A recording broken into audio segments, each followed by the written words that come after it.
बेटा आज हम लोगों का टॉपिक है इलेक्ट्रिक सेल। विद्युत सेल के बारे में आज हम लोग स्टडी करेंगे। इससे रिलेटेड जो भी चीज़ें हैं उनको आज हम पढ़ाई करेंगे। तो चलते हैं। सबसे पहले तो मैं ये बता देता हूँ, आप जानते भी हैं शायद इससे पहले से भी कि इलेक्ट्रिक सेल जो होती है, विद्युत सेल, ये एक ऐसी डिवाइस होती है जिसकी हेल्प से या जिसमें रासायनिक ऊर्जा को विद्युत ऊर्जा में बदला जा सकता है। और जो भी हमारा इलेक्ट्रिक सर्किट होगा उसमें जो करंट होगी उसका हम फ्लो लगातार बनाए रख सकते हैं उस केमिकल एनर्जी के इलेक्ट्रिकल एनर्जी में कन्वर्जन की वजह से।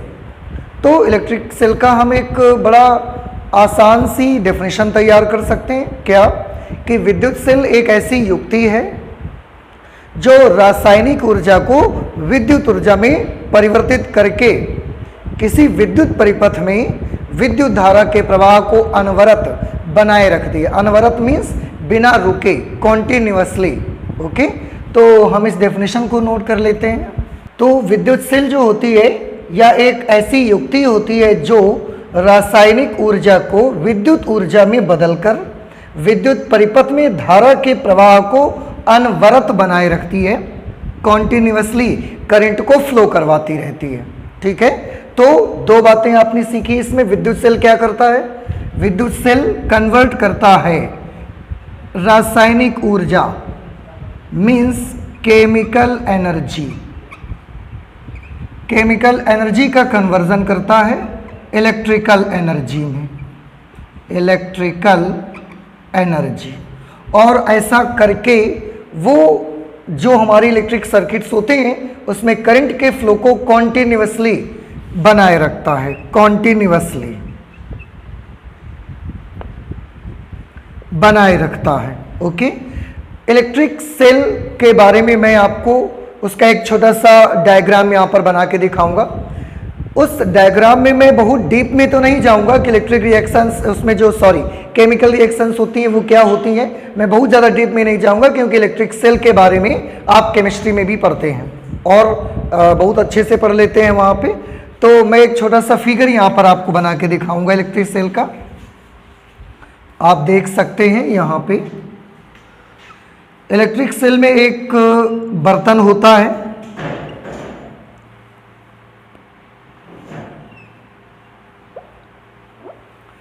और इस बर्तन में केमिकल पड़ा रहता है, घोल पड़ा रहता है। इस घोल को ही हम इलेक्ट्रोलाइट कहते हैं, विद्युत अपघट्य बोलते हैं, इलेक्ट्रोलाइट इसको कहते हैं, जिसे हिंदी में आप बोलते हैं विद्युत अपघट्य। ठीक, इसके बाद इस विद्युत सेल में दो मेटल प्लेट्स भी पड़ी रहती हैं, एक ये मेटल प्लेट और इस मेटल प्लेट में भी ऊपर पेंच लगे होते हैं ताकि हम इसमें वायर्स कनेक्ट कर सकें। और एक मेटल प्लेट इसमें यहाँ एक और पड़ी होती है, दूसरी मेटल प्लेट होती है।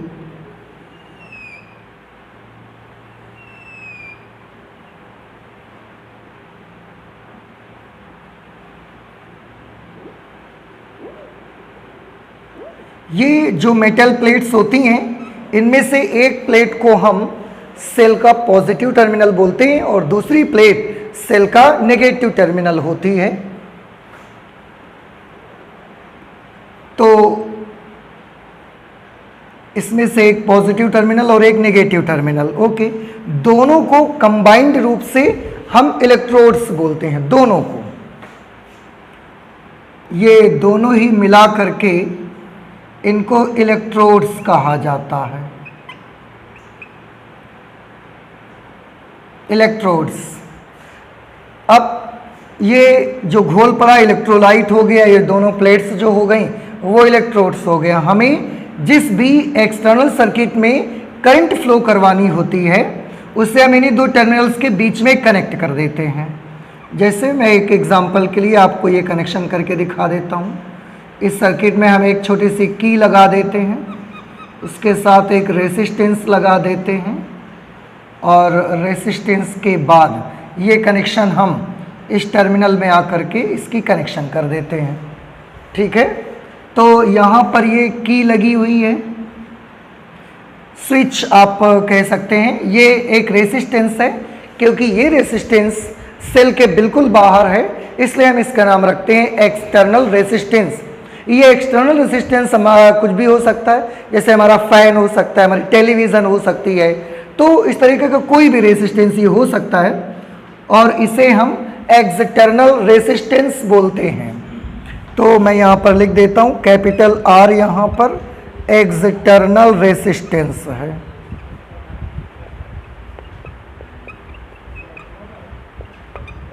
एक्सटर्नल रेसिस्टेंस, और जो K है ये एक की है जिसे हिंदी में कुंजी बोला जाता है, स्विच होता है ये। अच्छा, तो इस तरीके की कनेक्शन हम कर देते हैं, बस इतना सही हमारा ये सेल में होता है। अब मैं कुछ एग्जाम्पल लेके आपको बता देता हूँ। जैसा कि मैंने बोला कि मैं ज़्यादा डीप में तो नहीं जाऊँगा, लेकिन एक छोटा सा एग्जाम्पल मैं लेके आपको बता देता हूँ कि यहाँ पर हमारे पास दोनों, क्योंकि मेटल प्लेट्स हैं और दोनों को हम इलेक्ट्रोड्स कहते हैं कंबाइंड रूप से। इसमें से एक प्लेट हमने लगाई कॉपर की प्लेट है, और एक प्लेट इसमें हमने लगाई जिंक की प्लेट है। ये जिंक की प्लेट है, और यहाँ जो इलेक्ट्रोलाइट हमने भरा, जो हमने घोल भरा हुआ है केमिकल का, वो घोल हमने भरा H2SO4 का। ये मैं सिर्फ आपको नॉर्मली कुछ छोटी मोटी बातें समझाने के लिए एक एग्जाम्पल के रूप में मैं ये माने ले रहा हूँ। तो यहाँ पर H2SO4 का घोल भरा हुआ है। ओके, तो ये कॉपर की प्लेट, ये जिंक की प्लेट है, दोनों मेटल प्लेट्स हो गई, दोनों इलेक्ट्रोड्स हैं, और ये इलेक्ट्रोलाइट के रूप में H2SO4 का हमने यहाँ पर घोल भर दिया।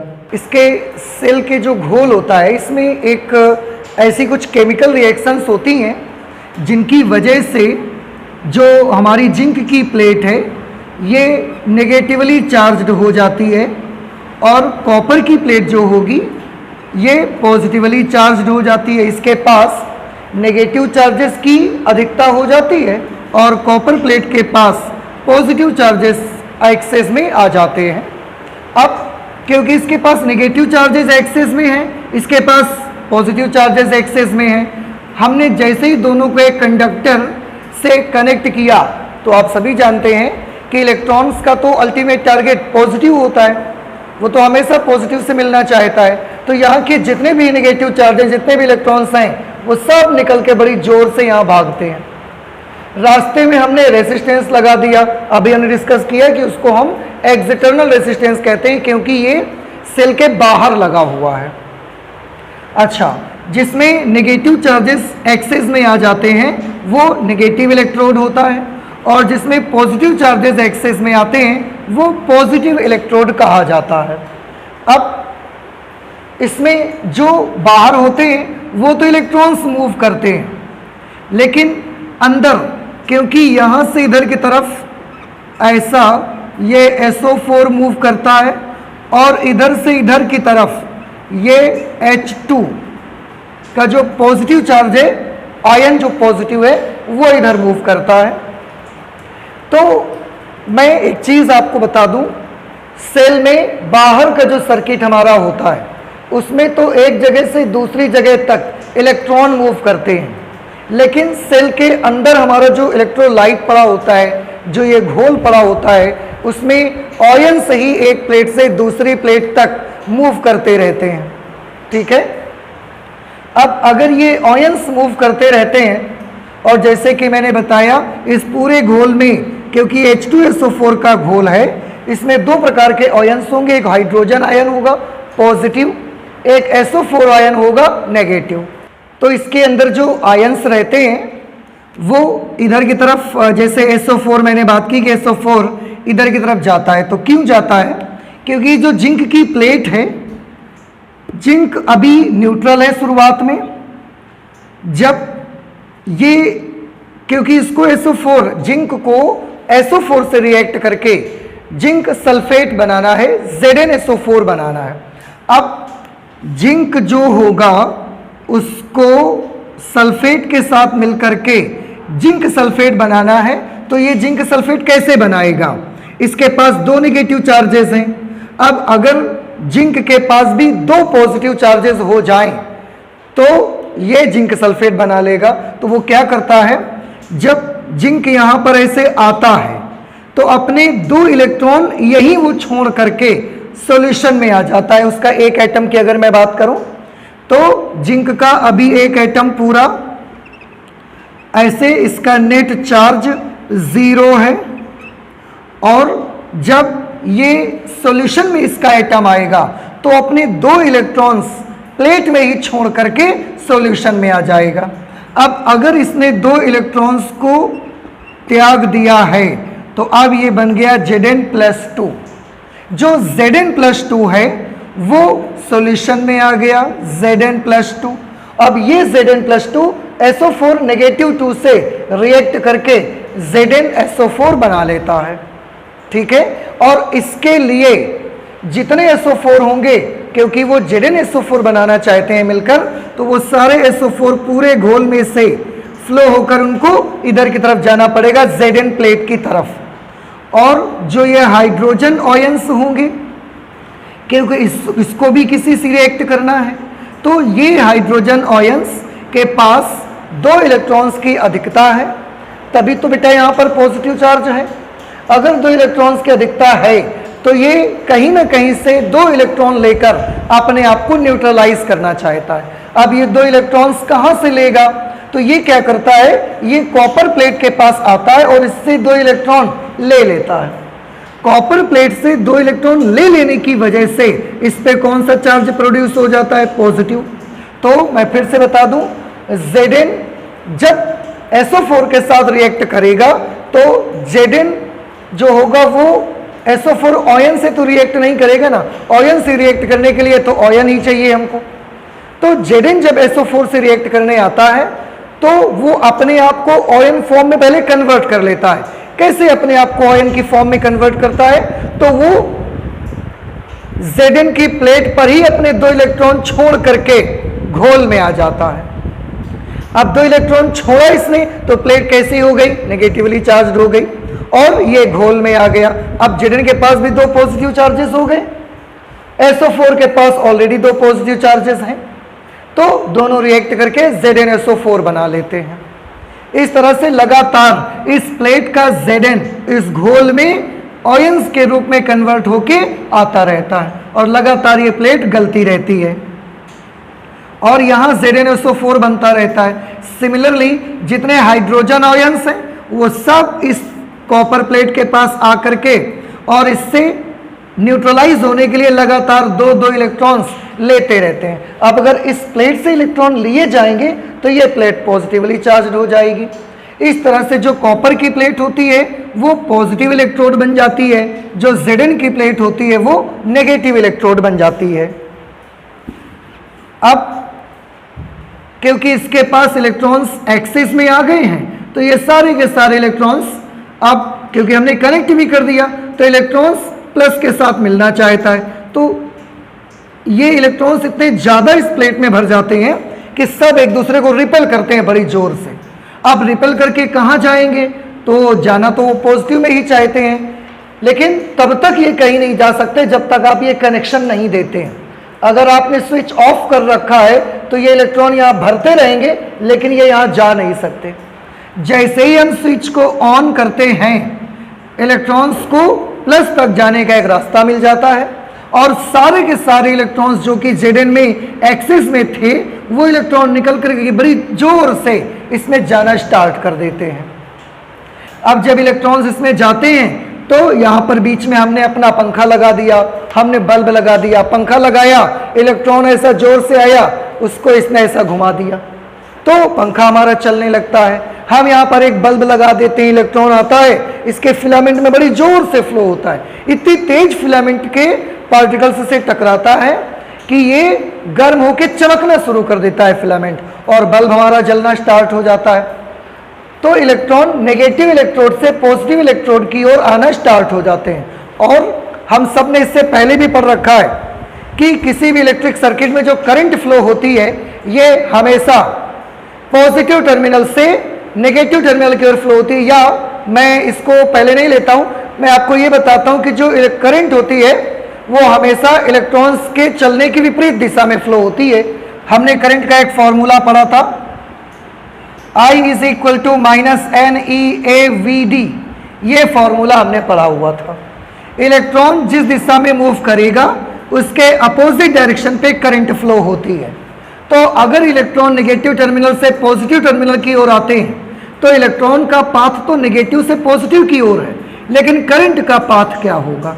करंट पॉजिटिव टर्मिनल से निकलती है ऐसे और नेगेटिव टर्मिनल की ओर ऐसा जाना स्टार्ट कर देती है और यहां पर आकर के वो नेगेटिव टर्मिनल पे चली जाती है।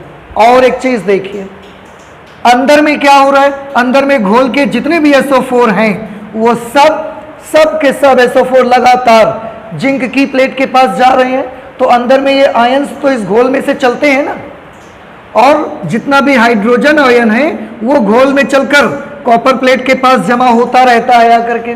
तो मैं आपको ये बताना चाहता हूं कि सेल के बाहर जो करंट फ्लो होती है वो इलेक्ट्रॉन के मूव करने से फ्लो होती है, लेकिन सेल के अंदर जो करंट फ्लो होती है वो आयंस के मूव करने से फ्लो होती है।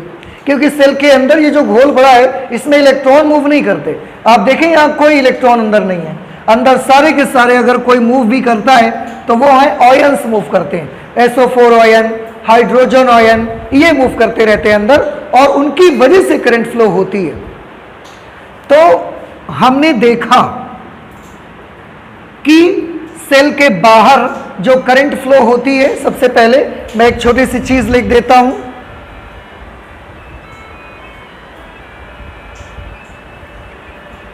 आउटसाइड द सेल, सेल के बाहर की हम बात करेंगे। करंट किधर से किधर फ्लो होगी? आंसर है पॉजिटिव इलेक्ट्रोड से नेगेटिव इलेक्ट्रोड की ओर। Outside the cell current will flow from positive electrode to negative electrode. Electrons moves from, electrons किधर से किधर चलते हैं? तो आंसर है नेगेटिव टर्मिनल से पॉजिटिव टर्मिनल की ओर। सॉरी, करंट फ्लो होती है पॉजिटिव इलेक्ट्रोड से नेगेटिव इलेक्ट्रोड की ओर, लेकिन इलेक्ट्रॉन्स मूव करते हैं नेगेटिव इलेक्ट्रोड से पॉजिटिव इलेक्ट्रोड की ओर। तो ये दो छोटी छोटी बातें। सेल के बाहर जो करंट होती है वो पॉजिटिव इलेक्ट्रोड से नेगेटिव इलेक्ट्रोड की ओर जाती है, इलेक्ट्रॉन्स नेगेटिव इलेक्ट्रोड से पॉजिटिव इलेक्ट्रोड की ओर जाते हैं, ठीक है। और सेल के बाहर करंट जो फ्लो होती है वो किसकी वजह से फ्लो होती है? तो वो फ्लो होती है due two electrons.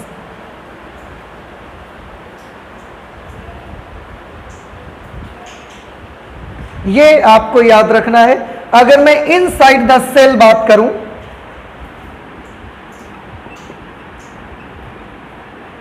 Inside the cell,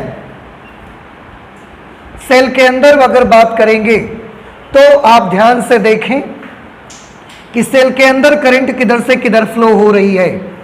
cell के अंदर जितने भी नेगेटिव आयंस हैं वो सब आपके कॉपर की ओर से जिंक की ओर जा रहे हैं। थोड़ा ध्यान से सभी बच्चे देखें, आपने पढ़ा है कि नेगेटिव चार्ज के फ्लो होने की अपोजिट डायरेक्शन पर करंट फ्लो होती है, लेकिन पॉजिटिव आयन के चलने की दिशा में करंट फ्लो होती है। दोनों बातें सही हैं।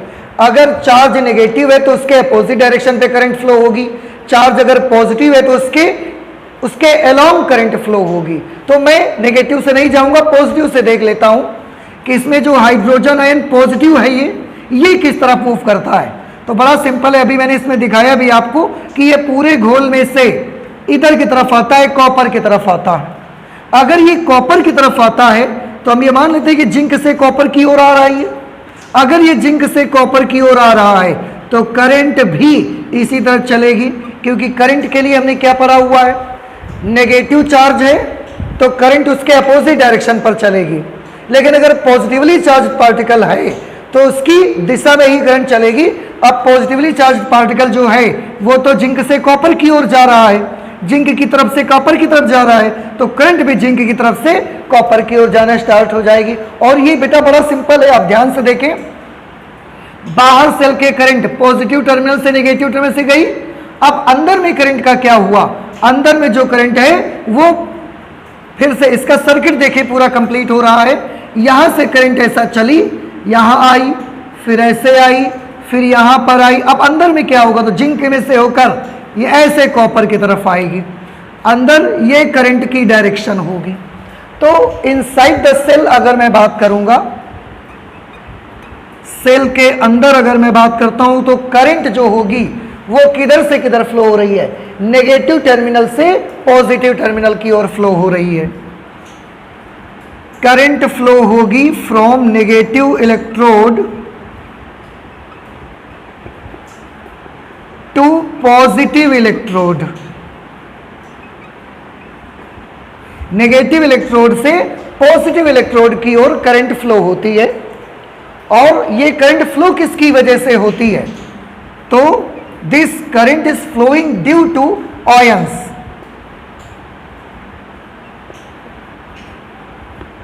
Not electrons.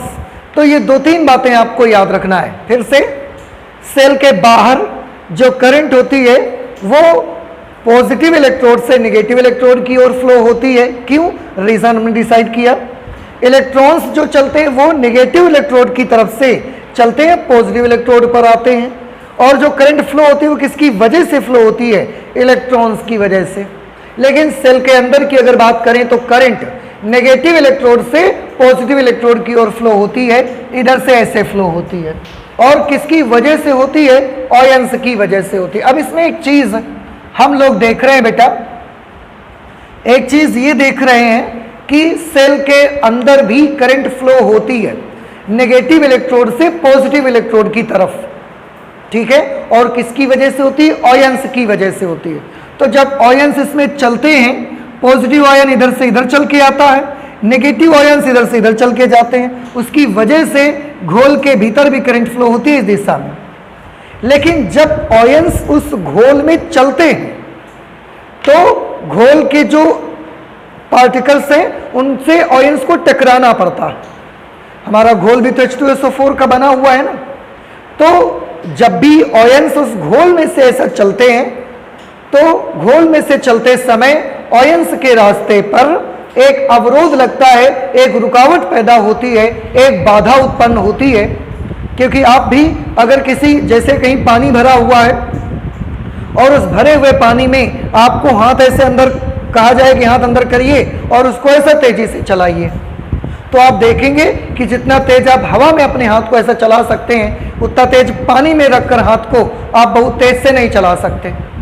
अगर पानी में रखकर तेजी से नहीं चला सकते, इसका क्या मतलब है, इसका मतलब पानी हमारे हाथ को क्या करता है, रेसिस्ट करता है, अवरोध लगाता है, बाधा उत्पन्न करता है, एक रुकावट पैदा करता है। सिमिलरली जब ये आयंस इस घोल में से फ्लो होते हैं, घोल के अंदर ऐसा चलते हैं, तो ये घोल उन आयंस के मार्ग में एक रुकावट पैदा करता है, एक बाधा लगाता है, एक अवरोध उत्पन्न करता है।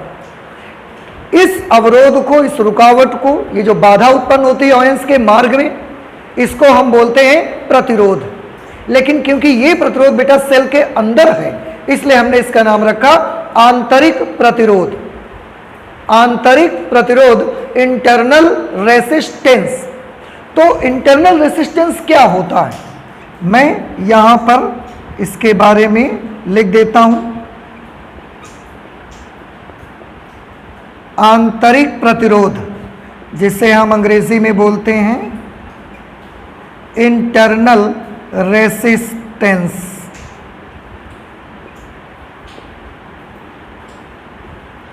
आंतरिक प्रतिरोध।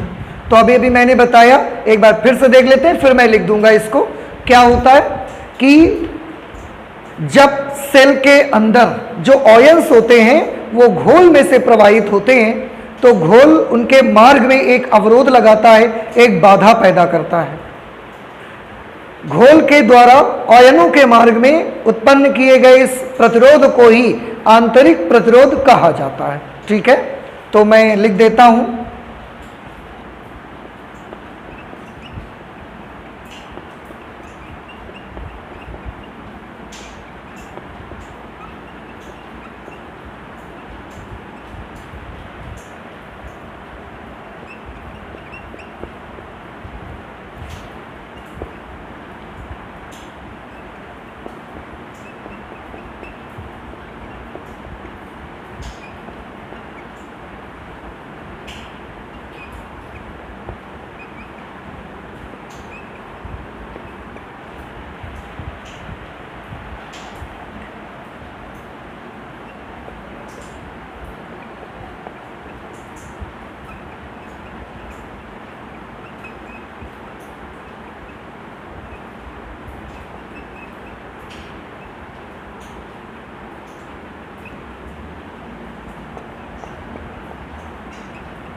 सेल के घोल के द्वारा आयनों के मार्ग में उत्पन्न अवरोध को ही सेल का आंतरिक प्रतिरोध कहा जाता है।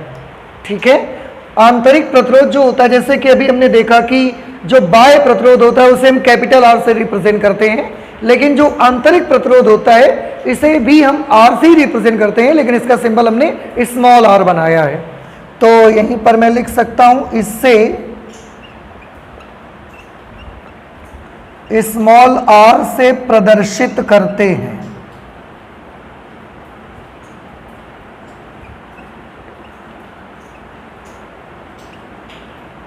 स्मॉल आर से प्रदर्शित करते हैं। तो बाह्य प्रतिरोध को कैपिटल आर से और आंतरिक प्रतिरोध को स्मॉल आर से रिप्रेजेंट करते हैं। ठीक है, अब जो ये आंतरिक प्रतिरोध होता है इसके बारे में और भी आपका जो नॉलेज है उसको चेक करने के लिए आपसे कुछ क्वेश्चंस पूछे जा सकते हैं। जैसे आपसे पूछा जा सकता है कि आंतरिक प्रतिरोध को कौन कौन से ऐसी बातें हैं जो आंतरिक प्रतिरोध को प्रभावित करती हैं, कौन कौन से ऐसे फैक्टर्स हैं जो इंटरनल रेजिस्टेंस को अफेक्ट करते हैं। तो अब हमारा जो अगला आर्टिकल होगा वो मैं ये देखना चाहूँगा कि सेल के आंतरिक प्रतिरोध को प्रभावित करने वाले फैक्टर्स कौन कौन से होंगे। ठीक है, तो मैं यहाँ पर नोट करता हूँ,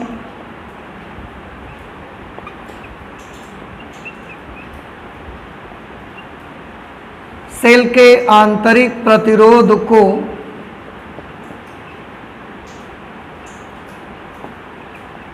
प्रभावित करने वाले कारक।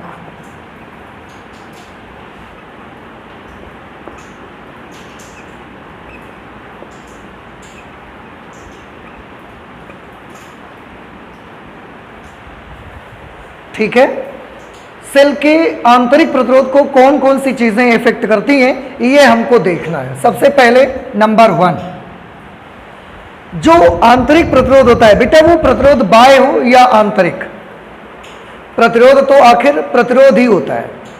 इसलिए प्रतिरोध का अंदाजा हम उसके फॉर्मूले से लगा सकते हैं। जैसे कि मैं आपको याद दिलाऊं कि प्रतिरोध का जो एक फॉर्मूला हमने पढ़ा हुआ था, वो फॉर्मूला पढ़ा था ρl/A।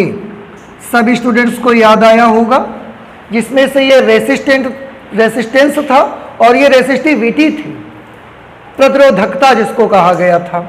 ये कंडक्टर की लेंथ थी और ये उसका क्रॉस सेक्शनल एरिया था।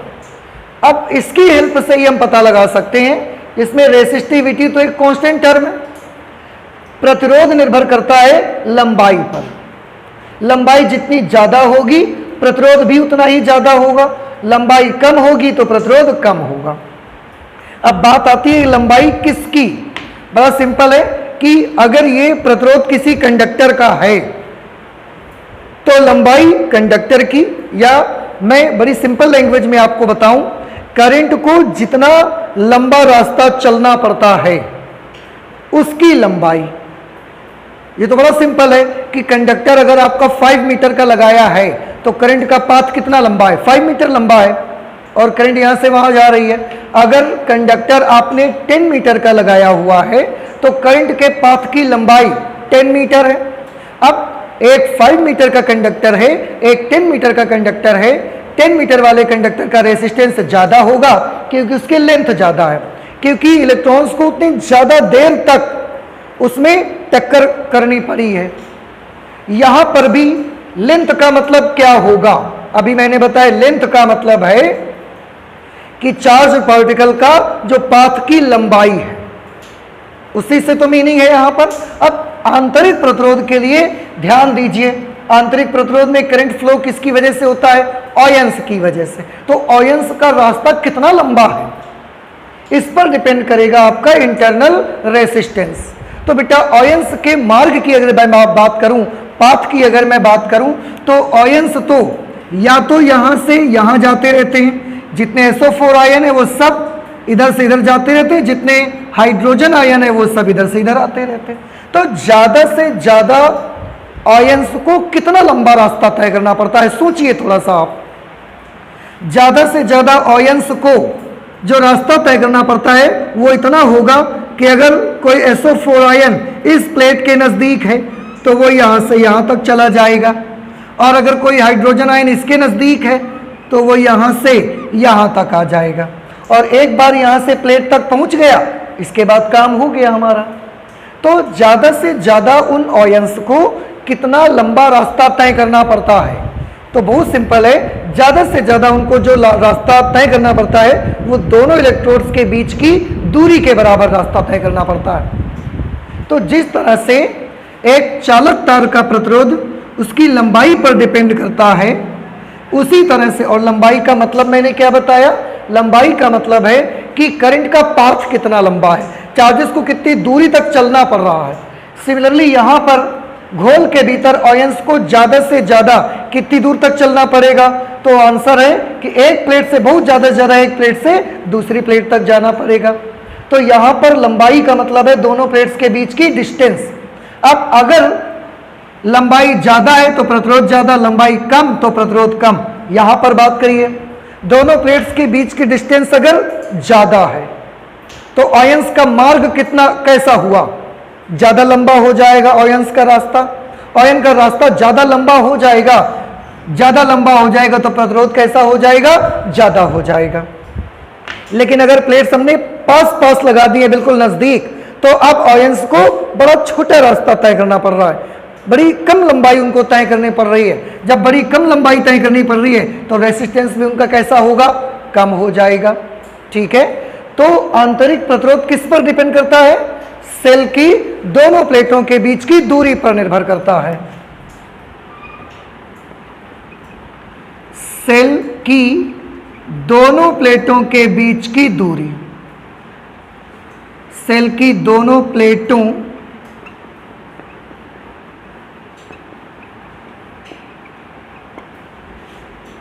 के बीच की दूरी पर। तो पहला तो जो आंतरिक प्रतिरोध होगा वो डिपेंड करेगा सेल की दोनों प्लेटों के बीच की डिस्टेंस पर। अब आप समझ गए कि डिस्टेंस अगर दोनों प्लेट्स के बीच की ज्यादा होगी तो आयंस का रास्ता ज्यादा लंबा हो जाएगा और प्रतिरोध कैसा हो जाएगा, बढ़ जाएगा। लेकिन अगर प्लेट्स हमने पास पास लगाई हैं तो आयंस का रास्ता छोटा हो जाएगा, लंबाई कम हो जाएगी रास्ते की और प्रतिरोध कम हो जाएगा। ये फर्स्ट पॉइंट। सेकेंड पॉइंट के बारे में अगर मैं बात करूं, दूसरा, इस फॉर्मूले में आप देख रहे हैं एरिया आ रहा है। एरिया किस चीज का, तो बहुत ही सिंपल है बेटा। जैसे मैंने ये प्लेट सेल के घोल में ऐसा डुबाया, सेल में घोल पड़ा हुआ है ना जिसको आप इलेक्ट्रोलाइट बोलते हैं, तो जैसे ही आपने ये प्लेट ऐसा घोल में डुबाई, मैं एरिया की बात कर रहा हूं, जब मैं घोल में डुबाता हूं तो ये प्लेट ऐसा यहां तक आ जाती है। अब अगर ये प्लेट यहां तक आ गई है, अगर ये प्लेट यहां तक आ गई तो जो आयंस का आवागमन है, आयंस का जो ट्रांसमिशन है, तो ये यहां जहां पर घोल नहीं होता, सभी ध्यान से देखें, जहां तक घोल है वहीं तक तो आयंस का आवागमन होगा। जहां तक ये घोल है वहीं तक आयंस का केवल ट्रांसमिशन होगा। जहां घोल नहीं है, जहां पर ये एयर है दोनों प्लेट्स के बीच में, तो आयंस यहां तो नहीं है ना, क्योंकि आयंस तो घोल में ही है। तो तो आयंस का ट्रांसमिशन सिर्फ घोल में होता है। अब आप ध्यान से देखें कि अगर मैंने प्लेट को ऐसा यहां तक ऐसे डुबा दिया तो आयंस का जो आवागमन होगा वो इतने एरिया में से होगा, और यहां क्योंकि हवा है, यहां तो घोल है नहीं, तो यहां से आयंस का तो आवागमन नहीं है ना। हमने क्या किया, इसमें और ज्यादा डाल दिया इलेक्ट्रोलाइट, तो अब हमारी प्लेट से यहां तक डूब गई। अगर प्लेट से बेटा घोल में यहां तक डूब गई तो अब जो आयंस होंगे उनका आवागमन इतने में से हो गया, तो एरिया पहले के अपेक्षा क्या हो गया, एरिया पहले के अपेक्षा बढ़ गया। अगर एरिया पहले के अपेक्षा बढ़ गया तो रेसिस्टेंस क्या हो जाएगा, कम हो जाएगा, विलोमानुपात में है ना। तो आपने क्या देखा, एरिया किस चीज का, तो आंसर एरिया पूरी प्लेट का नहीं ले रहे हैं हम एरिया कितना ले रहे हैं, जितना एरिया घोल में केवल डूबा हुआ है। अगर एरिया घोल में डूबा हुआ है तो केवल उतने ही एरिया से आयंस का ट्रांसमिशन चल रहा है। इसलिए घोल में डूबी हुई प्लेटों के क्षेत्रफल से, क्योंकि जो एरिया प्लेट्स का घोल में डूबा ही नहीं है वहां से आयंस का ट्रांसमिशन नहीं हो सकता, वहां आयंस नहीं है। तो इसलिए दूसरा मैंने क्या देखा कि अगर घोल में डूबी हुई प्लेटों के क्षेत्रफल पर भी डिपेंड करता है। कैसे डिपेंड करता है, अभी आपने देखा, अगर प्लेटें कम डूबी हैं घोल में तो एरिया कैसा है, डूबा हुआ, कम है। अगर एरिया कम है तो रेसिस्टेंस ज्यादा है। अगर हमने ज्यादा डुबा दी प्लेट्स, ज्यादा इसमें और अंदर तक या घोल ज्यादा भर दिया तो क्या होगा, अगर घोल ज्यादा भर देंगे तो एरिया और बढ़ जाएगा डूबी हुई प्लेट का। अगर डूबी हुई प्लेट्स का एरिया बढ़ जाएगा तो रेसिस्टेंस कैसा हो जाएगा, कम हो जाएगा। ठीक है, तो दूसरा किस पर डिपेंड करेगा, सेल के घोल में डूबी हुई प्लेटों के क्षेत्रफल पर।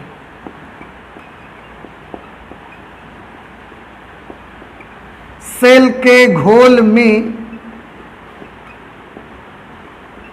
डूबी हुई प्लेटों के क्षेत्रफल पर। तो ये बेटा आपको याद रखना है कि पूरी प्लेट का क्षेत्रफल हम नहीं लेंगे, केवल उतनी प्लेट का एरिया हमको चाहिए जितना एरिया घोल में डूबा हुआ है। तीसरे नंबर पे बेटा हम देखेंगे कि रेसिस्टेंस पर, जो इंटरनल रेसिस्टेंस होगा उस पर और किस चीज का इफेक्ट आता है। तो हमने देखा कि उस पर टेम्परेचर का भी इफेक्ट पड़ता है। कैसे, अगर घोल का टेम्परेचर, जो इलेक्ट्रोलाइट है इसका टेम्परेचर अगर इंक्रीज हो जाएगा तो इंटरनल रेसिस्टेंस पर क्या इफेक्ट आएगा। तो अगर बेटा ये इसका टेम्परेचर बढ़ेगा तो इंटरनल रेसिस्टेंस डिक्रीज हो जाता है।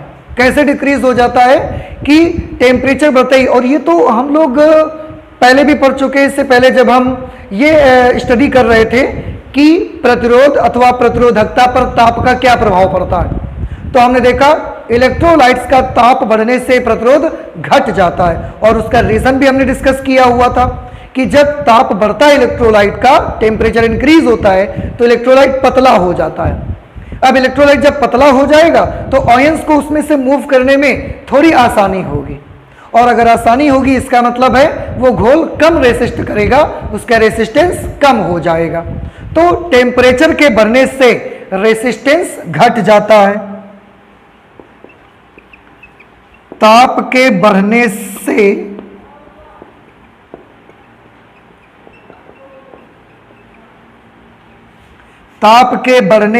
आंतरिक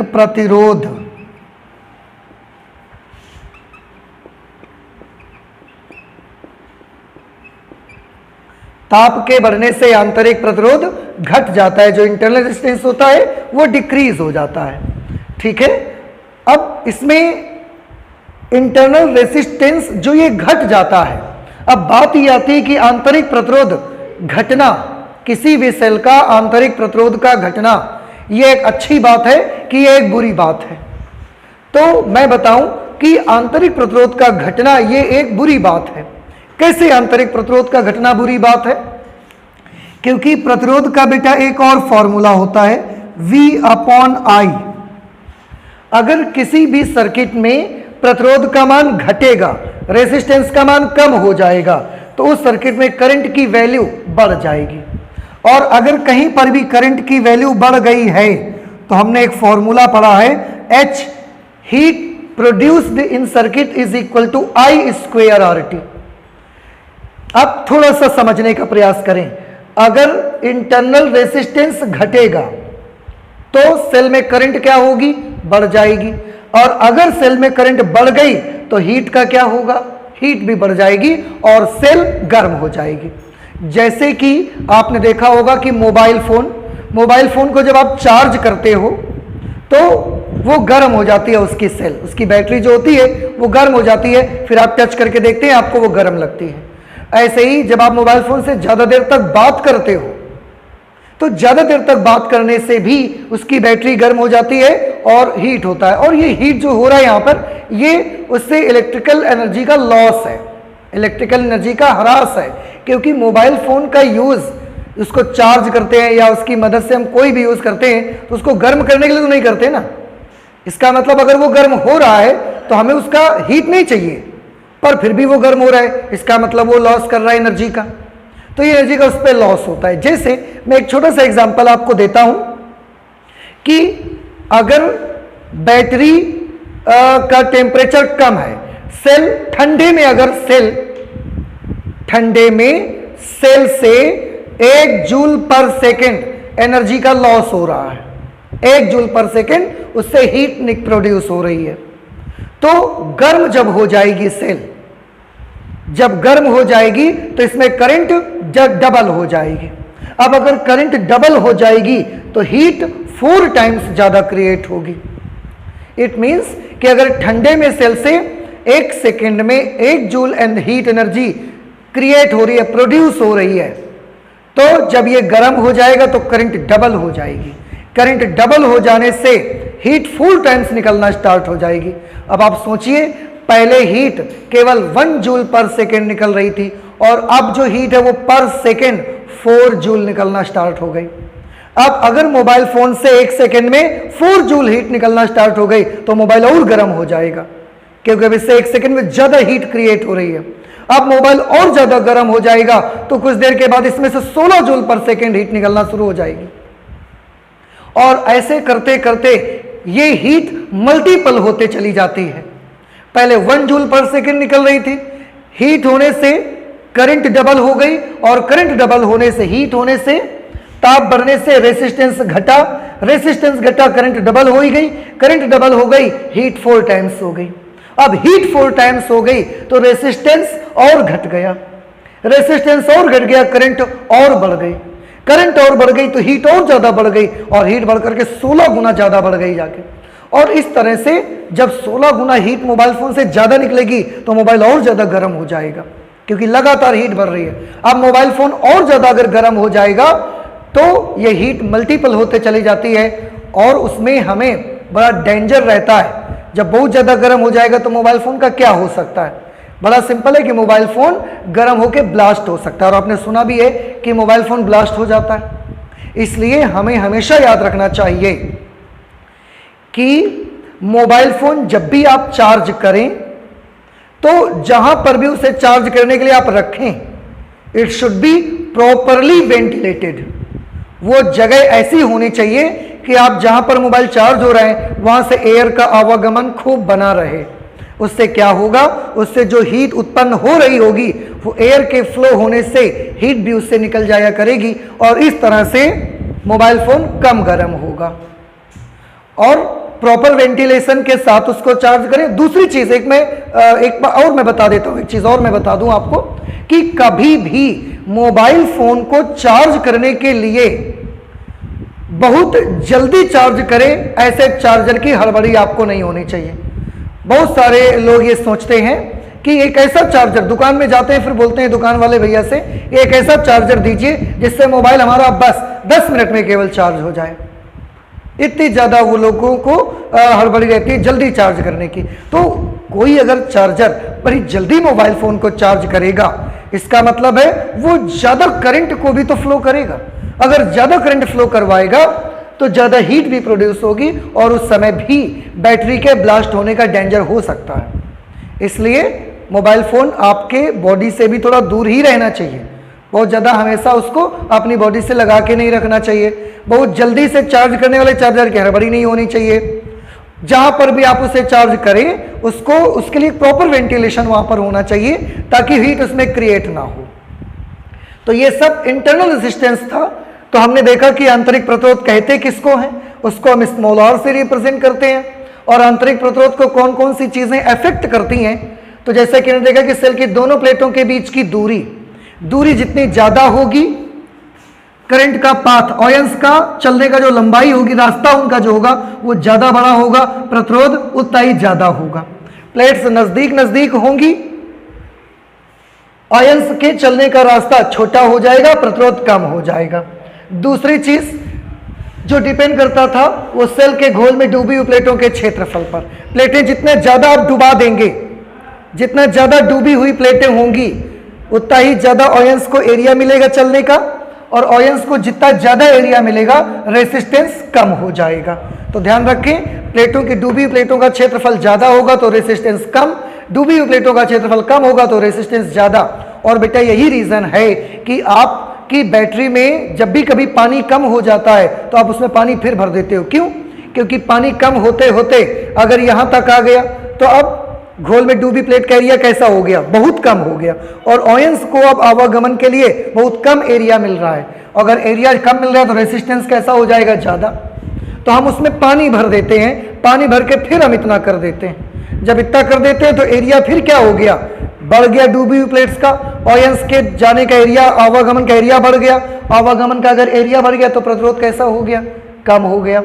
तो इसको कभी कभी घुमा के क्वेश्चन भी पूछ सकते हैं, आपसे पूछ लेते हैं कि बताइए सेल में आप जब पानी डालते हो तो सेल में पानी डालने से क्या होता है, उसके आंतरिक प्रतिरोध पर क्या प्रभाव पड़ता है। अब आप बताइए क्या प्रभाव पड़ता है। सेल में जब आप पानी डालोगे तो पानी का लेवल बढ़ता जाएगा, एरिया क्या हो रहा है, बढ़ रहा है कि घट रहा है, बढ़ रहा है। और अगर एरिया बढ़ रहा है तो प्रतिरोध कैसा हो जाएगा, कम। तो सेल में पानी डालने से सेल का प्रतिरोध, आंतरिक प्रतिरोध कम हो जाता है।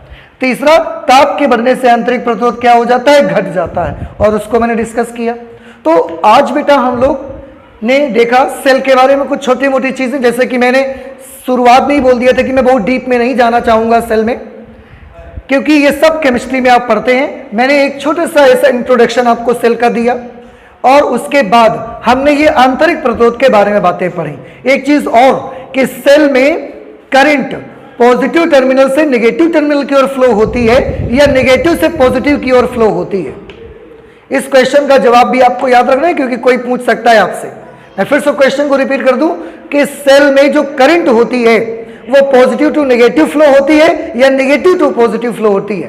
तो आंसर है दोनों तरफ फ्लो होती है। बस सोचने का आपका थोड़ा सा नजरिया अलग होगा कि सेल के बाहर पॉजिटिव से नेगेटिव की ओर फ्लो होती है, लेकिन सेल के अंदर नेगेटिव से पॉजिटिव की ओर फ्लो होती है, ये आपको ध्यान रखना है। और इससे रिलेटेड सारी बातें आंतरिक प्रतिरोध के बारे में हमने पढ़ी। तो आज हम लोग इसको यहीं तक रखते हैं, आगे और भी बहुत सारी अच्छी बातें लेकर के आएंगे, लेकिन नेक्स्ट क्लास में लेकर के आएंगे। तो चलते हैं, मिलते हैं अगली क्लास में। Thank you.